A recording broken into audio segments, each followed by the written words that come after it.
How to replace Ray Ban Eyeglasses Lens. Here are the step-by-step instructions for replacing the lenses in Ray Ban eyeglass frames. Supplies needed: new replacement lenses, make sure they are the correct size for your frame model. Eyeglass screwdriver. Eyeglass cleaning solution. Microfiber cloth. 1. Carefully remove the nose pads or nose pad arms from the frames if possible.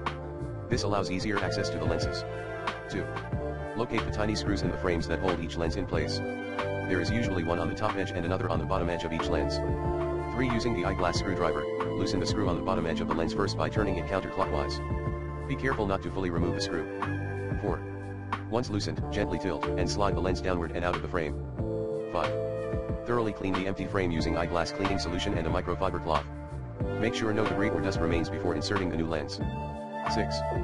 Slide the new replacement lens into the clean frame starting with the top edge first. 7. Tighten the bottom screw first, then tighten the top screw securely to hold the new lens in place. 8. Replace nose pads or arms if applicable. 9. Inspect the frames and lenses carefully to ensure proper alignment and secure fitting. Take your time and be gentle when handling the frame and lenses. Have a local optician assist if you have any difficulties with the process.